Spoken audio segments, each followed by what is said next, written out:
teaching scene writing really is a whole course in and of itself.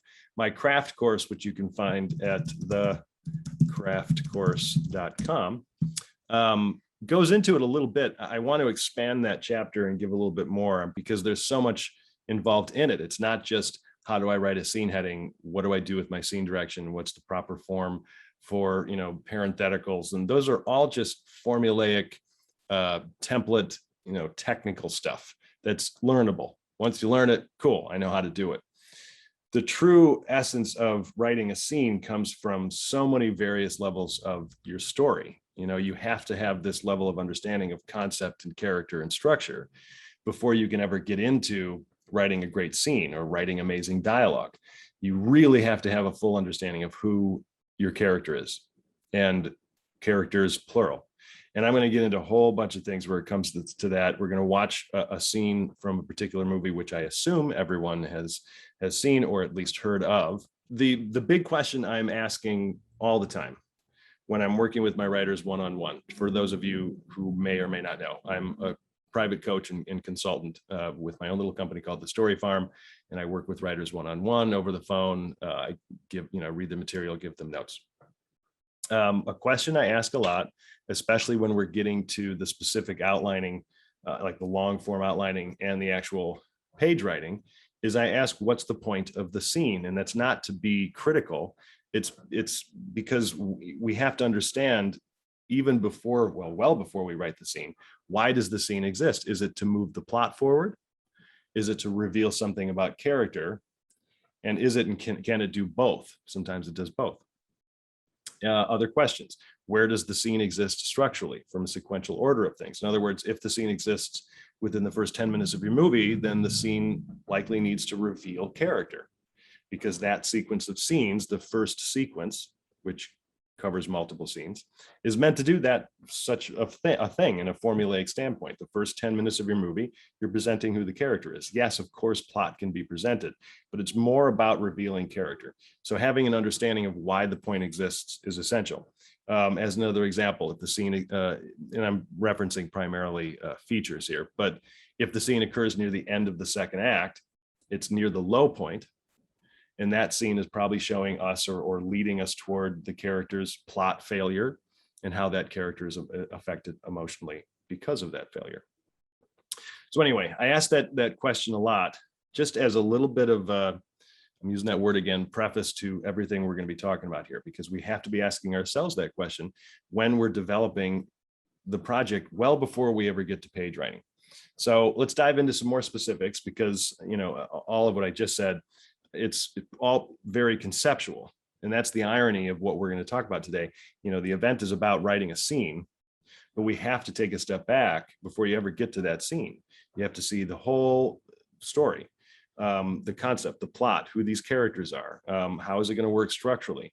What's the tone? Who's my audience? What's the genre? All those things need to be figured out long before you get to scene writing. And I know I say that all the time. For those of you who join the webinars a lot, but I just can't say it enough, because too often, and I put myself in this box also, writers get an idea, they go to page 1 of their final draft screenwriting software or whatever it is you use, and you start writing. Sorry, but it's just not going to work. I'm just going to take a hard stance. It doesn't work. You've got to do the pre-work. You have to do some form of brainstorming. Anyway, we'll hit some of these specifics. So every scene is rooted in what a character desires or wants. Okay, so let's just put that out there. I know it sounds, well, you could argue, the word every scene means literally every single scene. Let's just go with that for now. Every single scene is rooted in what a character desires or wants. Any character in particular. It doesn't have to be the main character. Whoever is the main character of the scene, that character is coming from a place of desire, also with a goal. So it's not just the overall story goal of find the treasure, just as an example, that's plot. Your character has an emotional goal that is just as essential as the plot goal. Plus your character has an emotional need that the character is unaware of needing. So you must be able to define those 3 separate elements separately, saying separately, in order for them to live together throughout the whole story. I'll say that again, just so we can clarify. Every scene's rooted in what a character desires or wants. There's a goal, and it's not just the overall story goal or the plot goal. Your character has an emotional goal that is just as essential as the plot goal. Plus, your character has an emotional need that the character is unaware he or she needs. So you have to be able to define those elements before you get into the scenes. So if you don't do that kind of development work before you write your script, you won't know what engine drives each scene, and therefore what engine drives the whole story, really. And that engine meaning this emotional makeup of your characters. Why are they pursuing this from an emotional standpoint? Not just, I have to save the person in the tower. I am striving to do this for other emotional wants and desires. So before you ever write a scene, you have to define these three things, at least.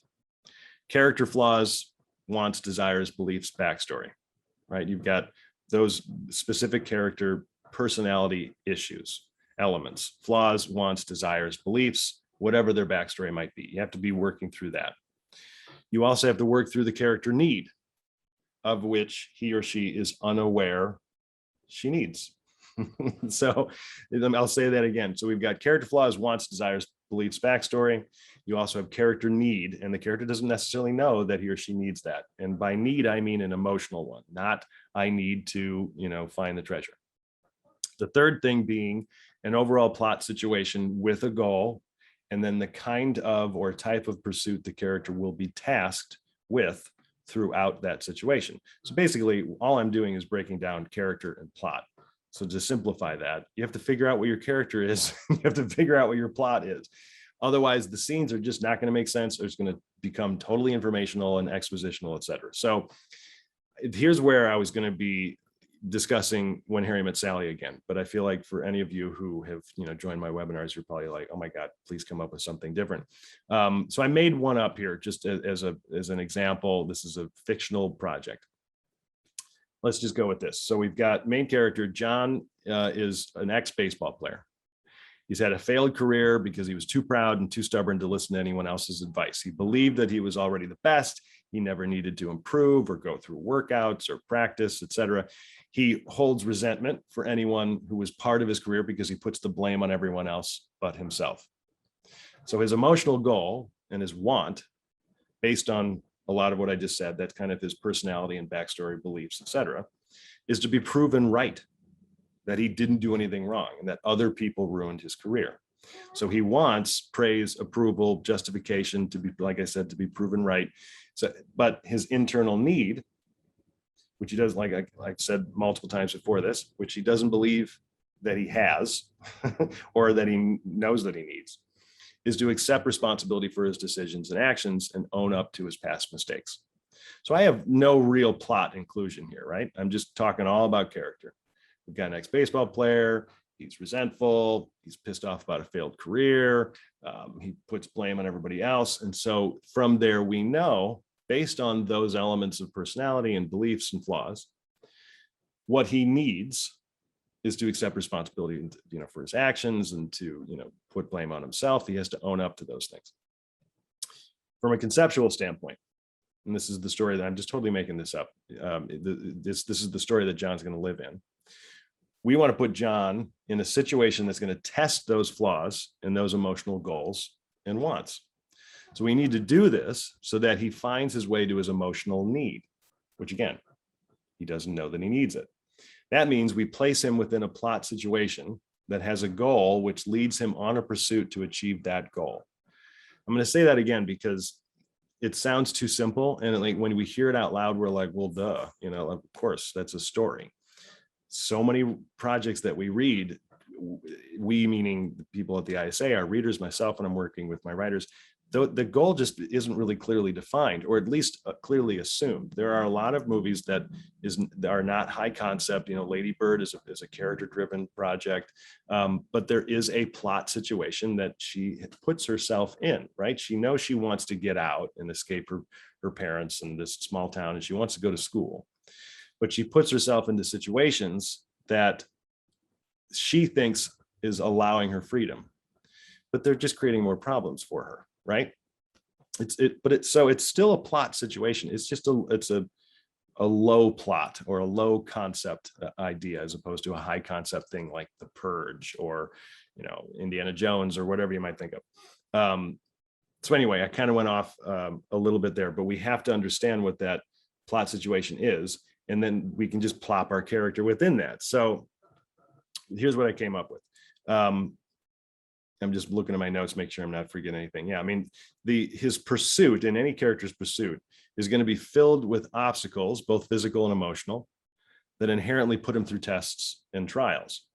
Again, this sounds really basic, but it's just, it's good to be hearing this out loud. In other words, the plot presents an opportunity for the character to grow and evolve. The irony there is that the character doesn't necessarily know that it is an opportunity to grow and evolve. Like Steve Carell in 40-Year-Old Virgin, he's not seeing this so-called opportunity as an opportunity. He's seeing it as a possible nightmare. He's going to be forced to go on all these dates. But that whole process of that situation is testing him, and it's forcing him to evolve and grow a little bit. And so just to cover TV a little bit, everything I'm saying works a little bit more fluidly in the feature space. TV, it does work that way in the serialized, space, but just over a much longer period of time. I'm talking primarily hour long. You do have a lot of half-hour comedies now that are working in this place of, this longer form evolution of a character within all the different situations. The Apple TV Plus show Mythic Quest is a good example, where you see these characters evolve over, multiple episodes, multiple seasons. They don't change drastically. There isn't a huge shift. Walt in Breaking Bad is a good example where he does evolve quite a bit by the end. I mean, the whole title of the show is called Breaking Bad. We see how this guy breaks bad. So nonetheless, the point being, this works in features and in TV. It's just in a movie, it's much more contained within an hour and a half, 2 hours. Okay, so here is the plot situation for our character, John. And I know this sounds weird because I'm talking about plot and concept and story. I'm not even getting to scenes yet. We'll get there in a second. So let's say John's been forced to be a teacher of his daughter's theater group or class. He knows nothing about theater. The director of the class couldn't be more opposite of John in terms of who she is, what she believes, what she wants. He's been tasked to help the students prepare for a big performance in a show before the Christmas holiday. So this is his plot goal: help the director prepare the kids for the performance, deliver this amazing, best show ever kind of thing. His emotional want and his hidden emotional need, even within that situation, doesn't change. It's the same thing. He's himself. We're plopping this type of character within a type of situation.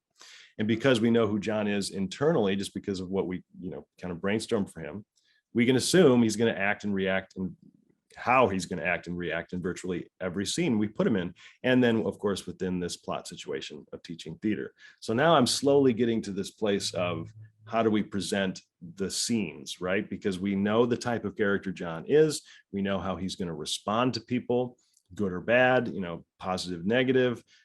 We can start to understand just vaguely, at least, what he might say, what his dialogue might sound like, his blocking, just blocking meaning the movement within particular weird or awkward situations. He's going to be surrounded by all these kids, and you can just start to see this without ever having to really detail a specific scene yet. Okay, so we'll break this little idea down like I did earlier in terms of that little the checklist of project needs: character flaws, wants, beliefs, backstory. So for John, like I said, he's a failed pro baseball player. He blames his failure on everyone else. Proud, stubborn, resentful, know-it-all. He wants approval, praise, and justification. Okay. His character need, it's the same: accept responsibility of decisions, actions, results of both. He needs to own up to his past and current mistakes. Plot situation with a goal, the kind of pursuit the character is going to be tasked with. John knows he needs to play a bigger role in his daughter's life. So this is a little bit more brainstorming here, okay? So he knows he needs to play a bigger role in his daughter's life, or else he's going to lose her love and respect. Maybe he has a wife, and he knows that his wife's going to fall out of love for him if he continues down this, emotional path. So while this might seem emotional as to plot related, I know I'm trying to break down plot situation with a goal. it's related directly to the plot because John is presented with the opportunity to help teach his daughter's theater group as a way to be more actively involved in his daughter's life. So this is a relatively lower concept project, right? I'm not coming up with, the next Raiders of the Lost Ark or anything. But we're gonna see how this is directly related, and you can see it in your head when you're just in the beginning stages of your outlining. He has this opportunity, and maybe he doesn't see it as an opportunity. Maybe he's forced into this reluctantly, right? So, he's going to be working with these kids. He's going to be working with this director. He's going to be set within a situation that is going to, on an ongoing basis throughout, especially the second act, test all of those things that we broke down in terms of his flaws and wants, desires, beliefs and backstory. So how is all of this then related to scene writing? So I like calling it the DNA of the project, of the story, right? You like the really fine core detail of the story you're trying to tell, the little elements, of what each character wants and is pursuing. All of those things are going to be spattered throughout each scene you write. The character's personality, the voice, beliefs, flaws, desires, is going to drive how a character moves through a scene, what the character will say in response to someone else, kind of like what I was just saying. It's going to ultimately define what a character does not say also, and why he won't say it. So this is directly related to how well you know the character. If there's a really heated argument or a very difficult situation that, for John to be experiencing, or he's forced to confront some level of a flaw in one of his scenes, not saying anything may actually say more to the audience because he doesn't know how to say it, or he's never been confronted with that kind of feeling, or, so again, we're combining that character brainstorm, which happens very, very early on in your development process, with what might a scene look like with that particular character and another character involved within whatever situation we're putting them in. It's all, I'm just looking at my notes. It's going to help shape one of the most important pieces of advice that I'm going to give you today. All right. So a scene is structurally set up just like any long form story. It has an act structure. I use that word act kind of loosely, but it has a structure. A scene has a goal set up. A scene has a misdirection or a complication, and then it has some form of a resolution or a climax. So the scene is going to move the plot of a story forward or reveal character information, or both at the same time, just like I said at the start of this. So if you look at a feature having a 3-act structure, then each scene arguably does as well. It has a beginning, middle, and an end, just to put it extremely in plain terms. So the structured scene then has momentum because a character has to pursue something.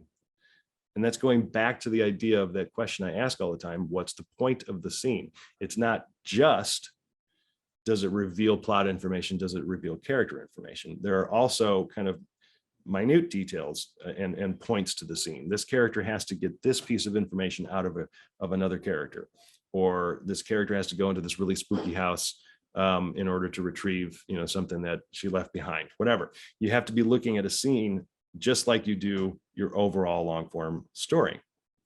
And so from there, that, not forgetting what the goal of the scene is so important, because the pursuit toward, actually, I'm getting ahead of myself here.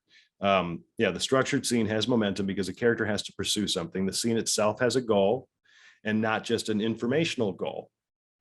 It's not just here, I want to have a scene here so that we get exposition out.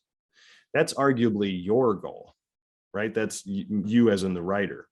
And we don't want the audience to know that you, the writer, are trying to give us information.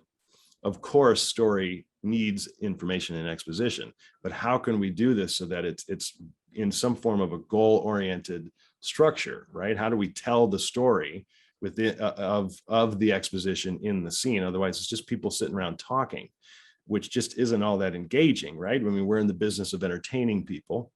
So how do we allow for the exposition to feel entertaining? Otherwise, it's just, here, I'm going to say these things so that the audience knows it. We can't really afford to do that. So going back to goal, the pursuit toward the goal of the scene, just like in long form stories, is complicated by obstacles, which leads the character to react from an emotional and usually flaw-based place if he or she is having a difficult time to pursue whatever goal, which then moves the scene toward its resolution. The character either achieves what he set out to achieve or he doesn't. Someone wins the scene, in other words. So if we look at a scene as like a battle or a fight, even if it's funny or lighthearted or it's, positive or it's not, it's lovingly emotional or something, someone in the scene comes out on top in some way. And it's in some cases, in a lot of Aaron Sorkin's movies and scenes, a character dominates another character, by being smarter or proving his or her point in a better way than the other character does.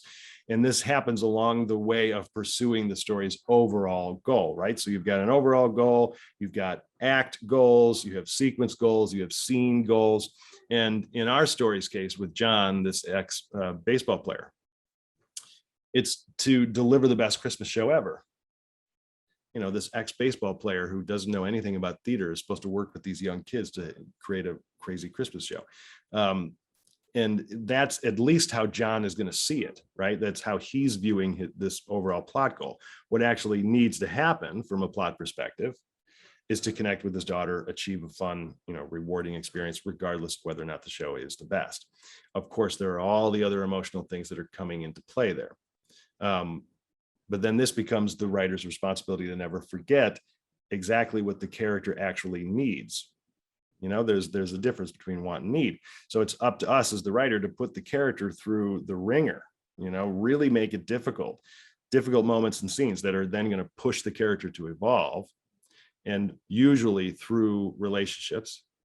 The relationships are ultimately what will be propelling that character to change a little bit, because they're going to be learning something from someone, or there's an opponent or a villain that is forcing this character's hand in some way.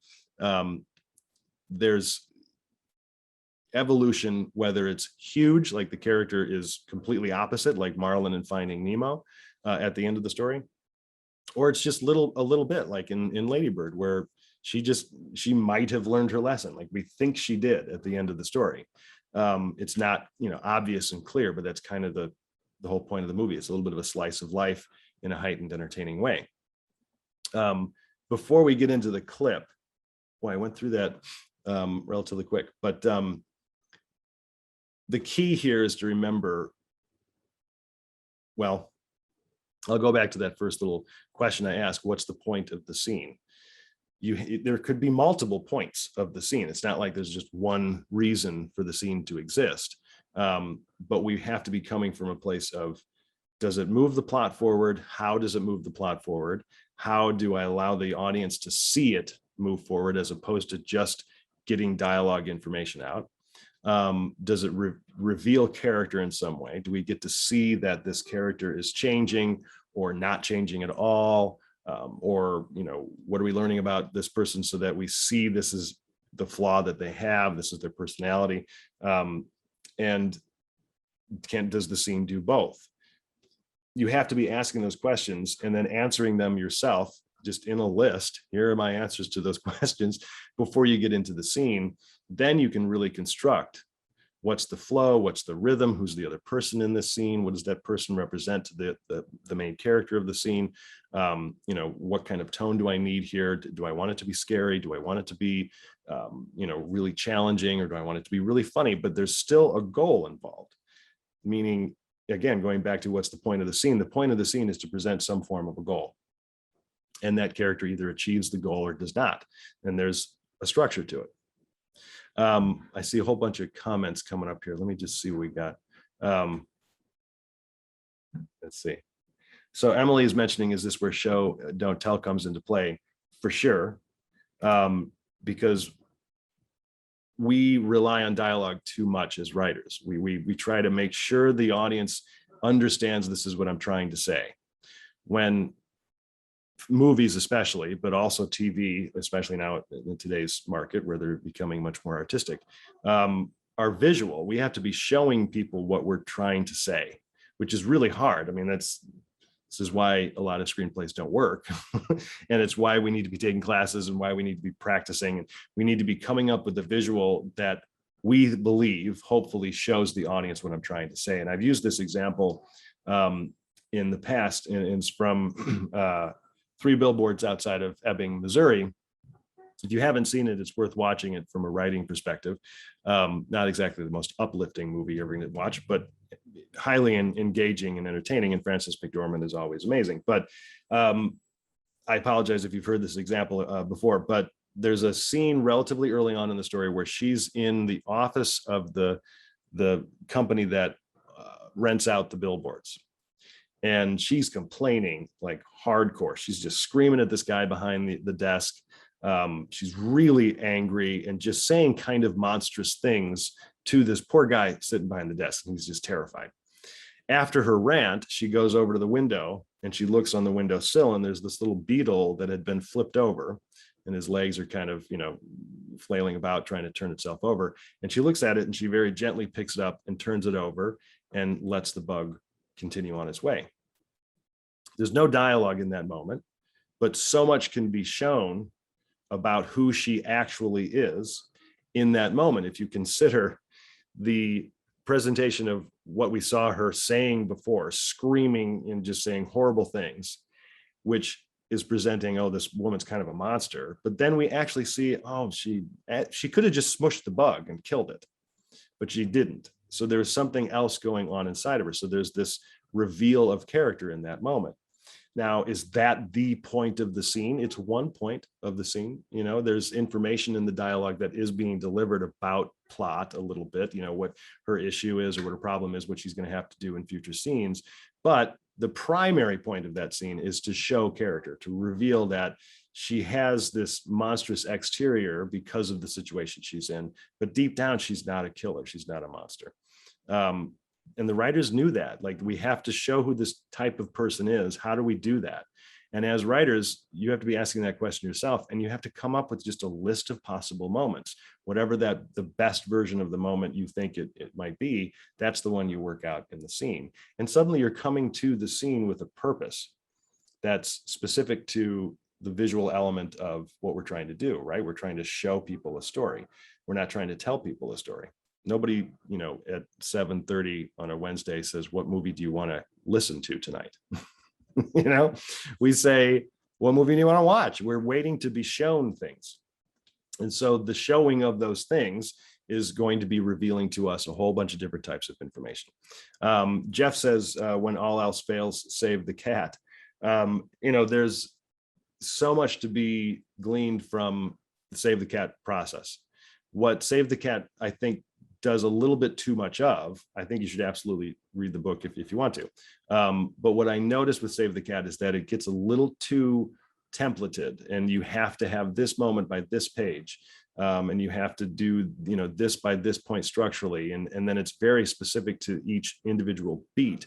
And it's difficult for us as writers to pull ourselves up and out of the minutia of the beat, when more often than not, a lot of the work needs to be done from a bird's eye view. We need to see the whole thing. What are we trying to say? What's my voice? What's my perspective? What's the message and theme? And who's the best character that's going to help deliver that message and theme and voice? And, what type of flaw does that character need to have that then is going to allow us to see him go on this adventure or journey that shows the change in that character, which then relates back to the audience, because we have some kind of universal connection to that person's, evolution. And then all the other characters, there's so much work to do before you get to the beat process. So I guess that would be my disclaimer about Save the Cat. So Murray is saying the character's goal within that sequence. So yeah, I mean, that's the irony of the 3-act structure of a movie, is that you have goals kind of thrown throughout. You have an act, which is arguably 25, 30 pages. The goal of that act, you're kind of telling a story over that course of scenes within Act 1, same thing in Act 2, same thing in Act 3. But then I teach a 12 sequence approach to to the whole process of a story, sequences 1 through 12. Some consultants teach a 10 sequence process, others do 8. there's not a huge difference. I just try to break it down in a little bit more detail. 3 sequences in the first act, 6 in the second act, 3 in the third act. And each sequence has a little bit of a story. There's a beginning, middle of an end. There's a goal, to that sequence existing. And then each scene also has a particular type of goal, a structure to it, a beginning, middle, and end. So you're working down into the specifics. Let's see. So yeah, good comments here. There are a few questions in there. Feel free to throw some questions out there. What I'm going to do is spend about 7 minutes. Boy, time flies by here. I'm going to share a scene that I'm sure you will all know of. If there's someone out there that doesn't know this movie or scene at all, whew, I would be very surprised. I'm going to share my screen. I'm going to do this. After that, I'll get into some questions. But what I want you all to focus on in this scene is not the acting, not the photography. Don't worry about the technical things about the lighting. Don't even focus on that. Focus on the structure of the scene, how it begins, where the little twist or misdirection might be in the middle, how the scene resolves. And you'll notice that there's a very real story being told here. I put out a chair for you. Oh, yes, that's very good, thank you. I'll be watching. You'll do fine.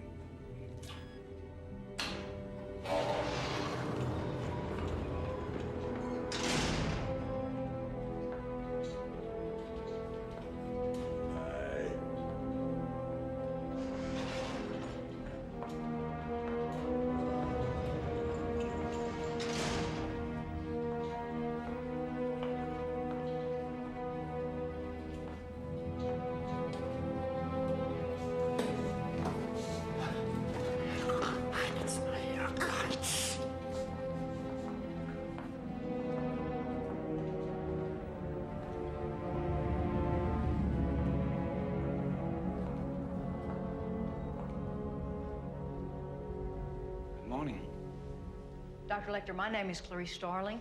May I speak with you? You're one of Jack Crawford's, aren't you? I am, yes. May I see your credentials? Certainly.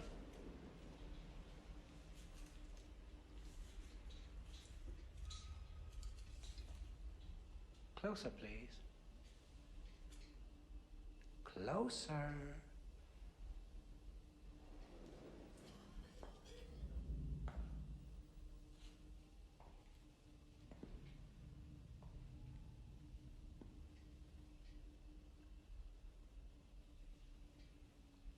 That expires in 1 week. You're not real FBI, are you? I'm still in training at the academy. Jack Crawford sent a trainee to me. Yes, I'm a student. I'm here to learn from you.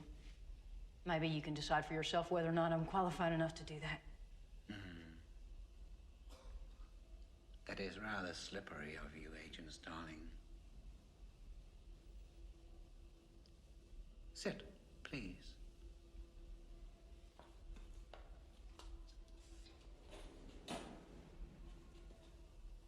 Now then, tell me, what did Miggs say to you? Multiple Miggs in the next cell. He hissed at you. What did he say? He said, I can smell your cunt. I see. I myself cannot.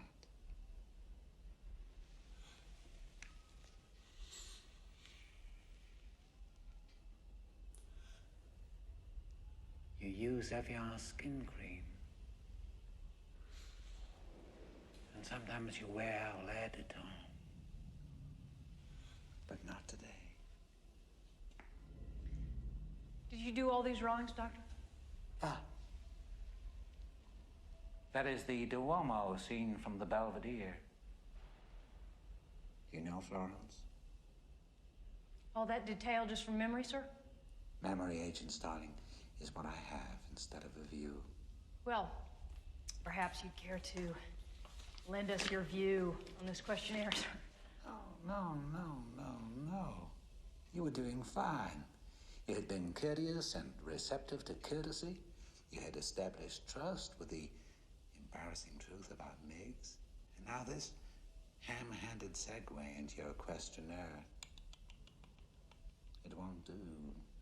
I'm only asking you to look at this, Doctor. Either you will or you won't. Yeah. Jack Crawford must be very busy indeed if he is recruiting help from the student body. Busy hunting that new one, Buffalo Bill. What a naughty boy he is. Do you know why he's called Buffalo Bill? Please tell me. The newspapers won't say. Well, it started as a bad joke in Kansas City homicide. They said, this one likes to skin his humps. Why do you think he removes their skins, Agent Starling? Throw me with your acumen. It excites him. Most serial killers keep some sort of trophies from their victims. I didn't. No. No, you ate yours. You send that through now.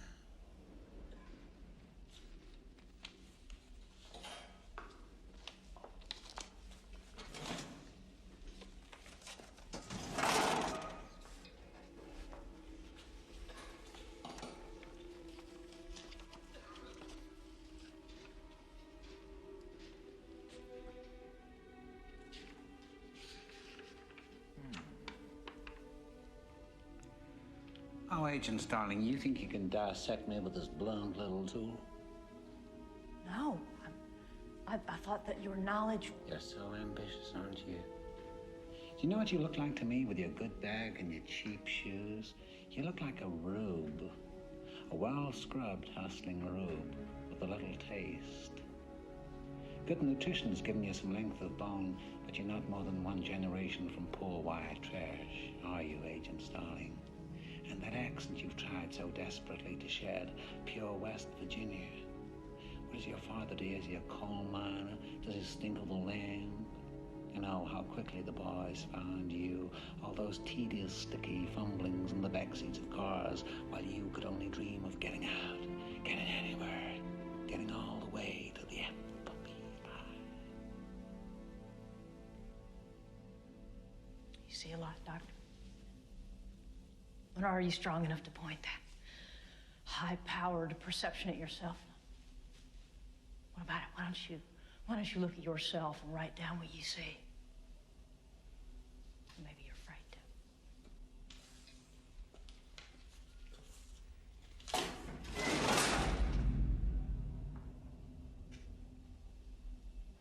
A census taker once tried to test me. I ate his liver with some fava beans and a nice Chianti.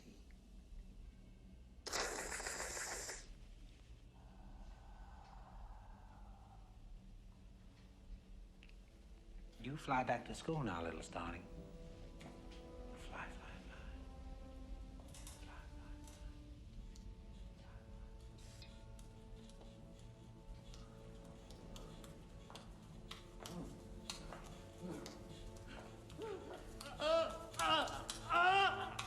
I bit my wrist so I could die.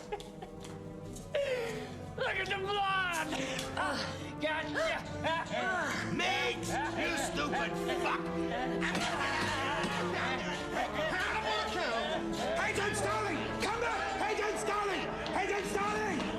I would not have had that happen to you. Discourtesy is unspeakably ugly to me. Then do this test for me. No, but I will make you happy. I'll give you a chance for what you love most. And what is that, Doc? Advancement, of course. Listen carefully. Look deep within yourself, Clarice Starling. Go seek out Miss Moffat, an old patient of mine. M-O-F-E-T. Go now. I don't think Mix could manage again quite so soon, even though he is crazy. Go now!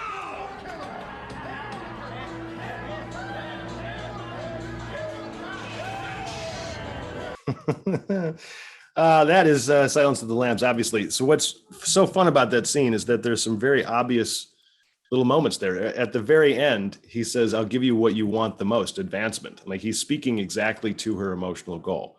So that's actually a little on the nose, but it's hidden within a really intense moment. So there are multiple goals within that scene. He has a goal to kind of dominate and get to know her and get inside her head and feel in control. But then she also has this goal to get information from him. And the cool thing about the ending of that scene is that they both kind of get what they want. She gets in a way where she feels extremely vulnerable and like she kind of lost the scene, if you will, but she still gets the information. He gives in to what she wants, but now there's this establishing of manipulation, really. Because anyway, I think it's a brilliant scene. You can see and feel the beginning, middle, and end. She sets off with the goal within the scene. Things get a little bit different. They change up in terms of what it is she's going to try to get. She almost fails, and then she's pulled back in because he technically wins the scene a little bit. Ava is saying, "I don't feel anything. It's a choice." She's choosing to go do that. I totally understand what you're saying. And at the same time, though, this scene exists within an overall story, right? So this is just a piece of everything else. We know that she's going to have to go do. We know that there's this other serial killer on the loose. We know what's at stake overall for her. And then now we've got this tiny little piece that is focusing on her trying to get just a little bit of information. And yet it's still a really intense scene that she's having to deal with. So anyway, I hope that you could see the structure of the scene, really paid attention to the sequential order of it, right? And how everything kind of amps up and the feeling of the scene becomes bigger and bigger and bigger.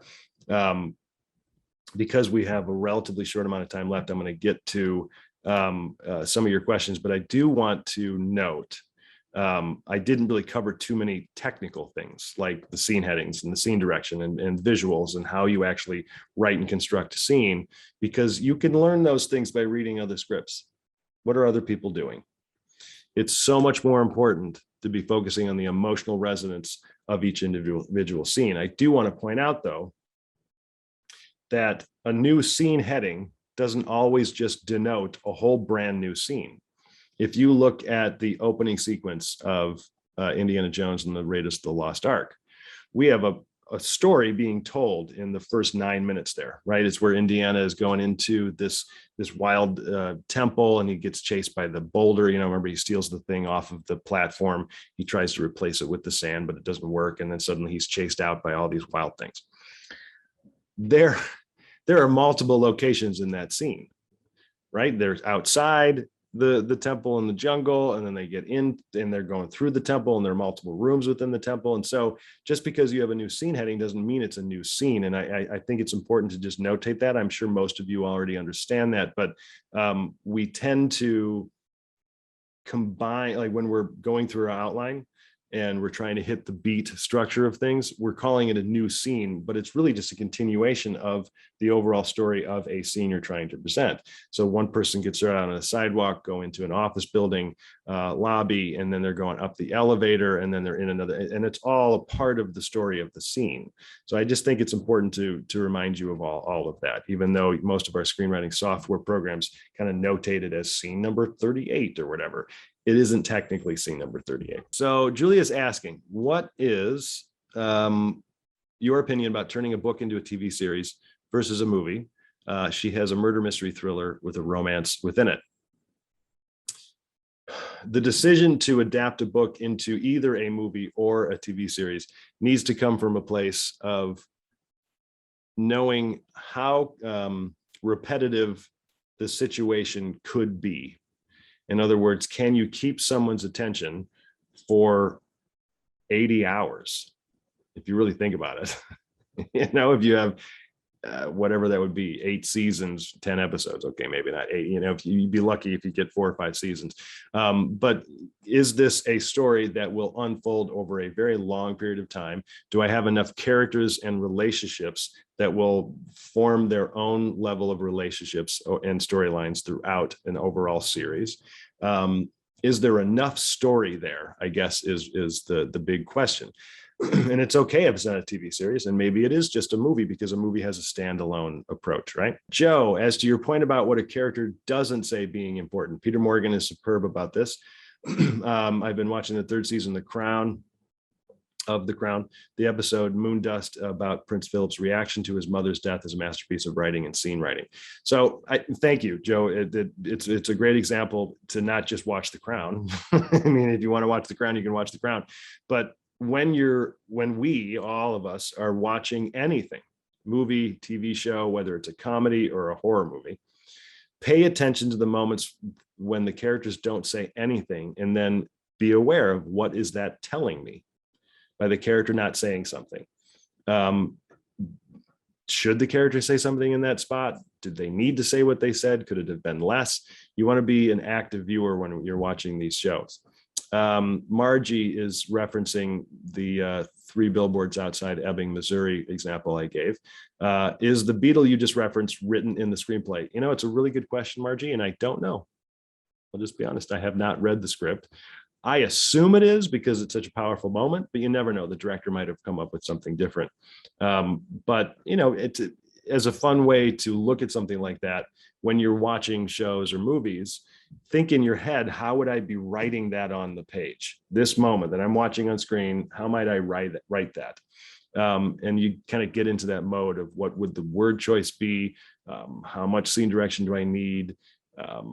Could I have the, you know, if the character moves within a particular, you know, way, how do I write it? Teresa, how do we balance making a scene work as a beginning, middle, and end unto itself, and yet making sure that it propels the story forward? Really big question, Teresa, because it's kind of relative to your story, where it is in the script structurally. But balancing the beginning, middle, and end, and then making sure it propels the story forward. By the end of the scene, like what happens in Silence of the Lambs, she got a new piece of information. Now it's propelling the story forward. There's always also a little bit of a relationship that's been established between Clarice and Lecter. So that too is just naturally, in an inherent way, propelling the story forward, because you know they're going to, or you at least assume, they're going to meet again in some way. She's going to need more information out of, you know, you start assuming things. The audience is actually participating in kind of an expectation level going forward.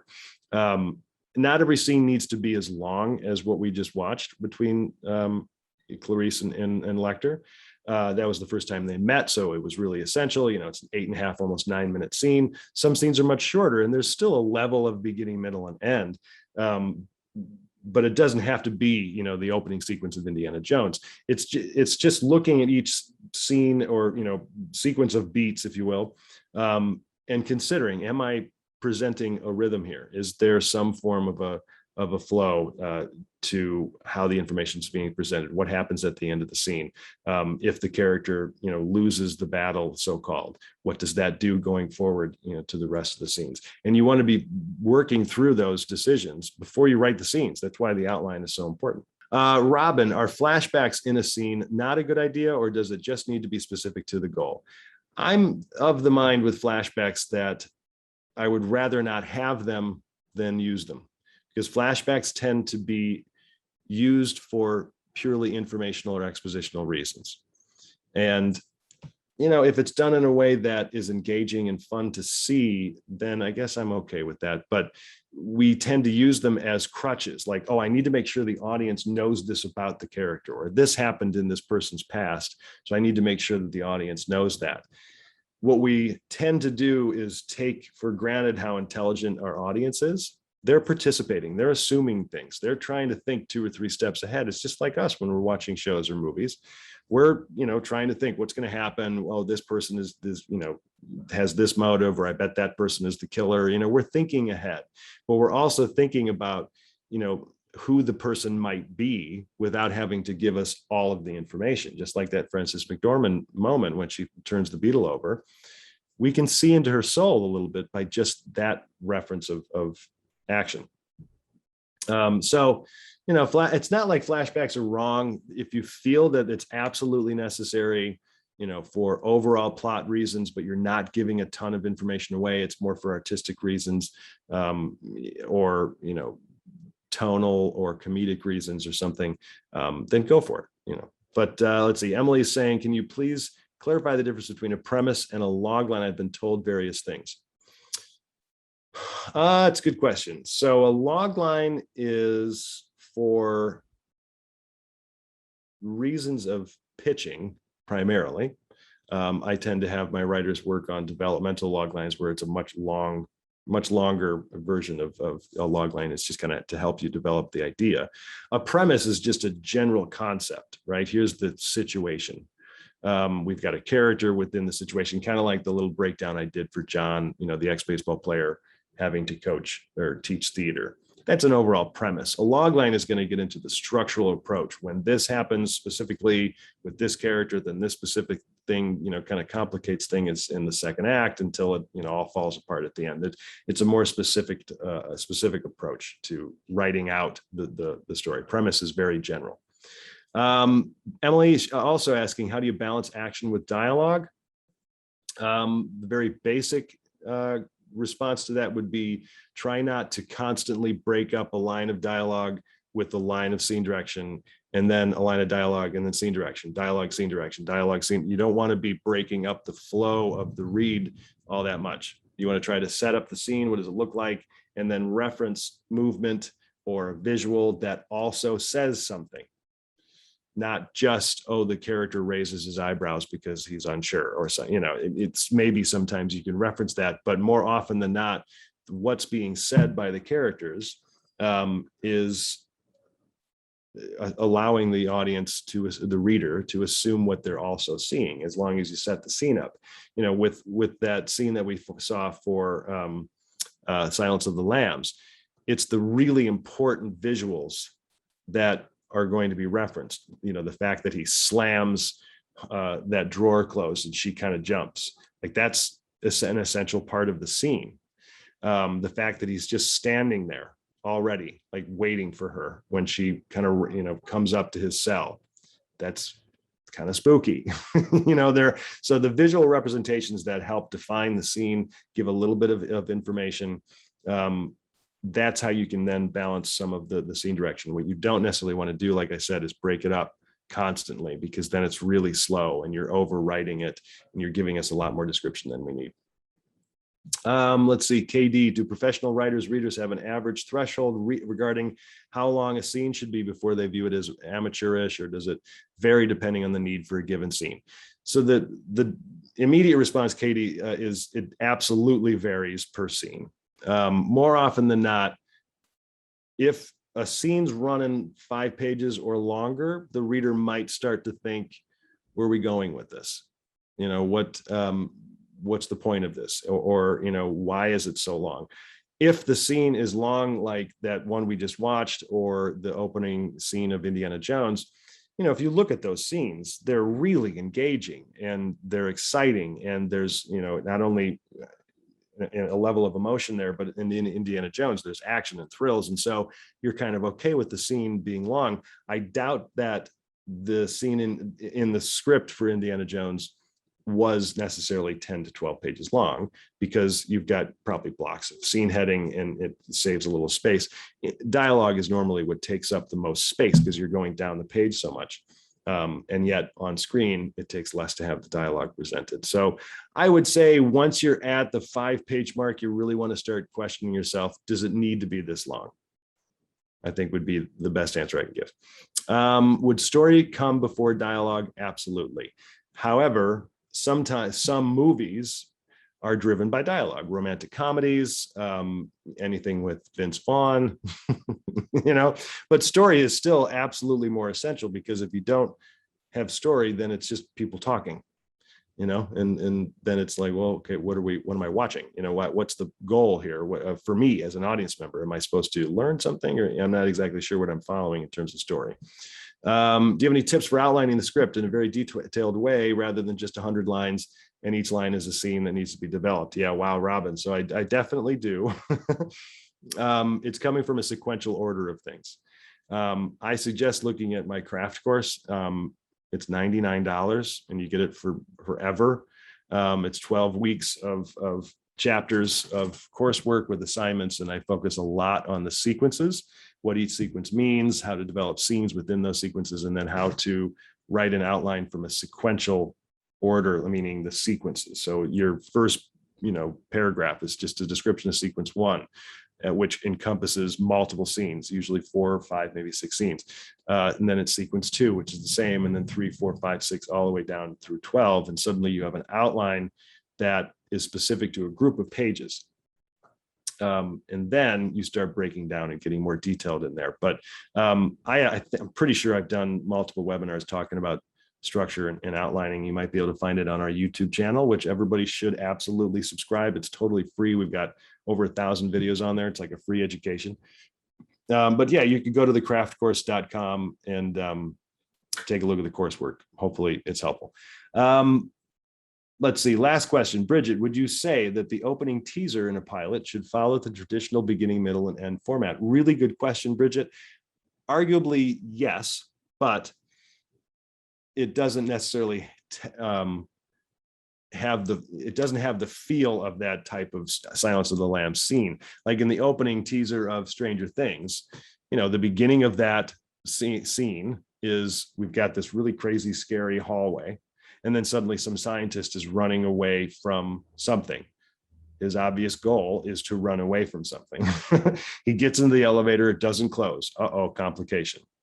And he's hitting the button, something's coming, and he's terrified. And then all of a sudden the end result of the scene, the resolution is something grabs him from above, kills him. So you could argue, yeah, there's a structure to that. But you're not telling a full story because we don't know who that character is necessarily. There isn't information we're trying to get across from a plot standpoint. Yes, you're giving the tease of the plot because there's a monster, but you're not giving exposition, so hopefully that helps a little bit, Bridget.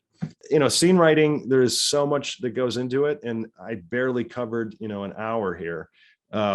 So you'd be as active as you can when you're watching the scenes. Pay attention to the structure of one, of any scene, and just pay attention to what are they doing? What does this particular main character of the scene want? What are they going for? What happens in the middle of the scene? How does it resolve itself? And you're just going to be trying to mimic that as much as you can. It's also relative, of course, per your concept. But anyway, hopefully that helps everybody.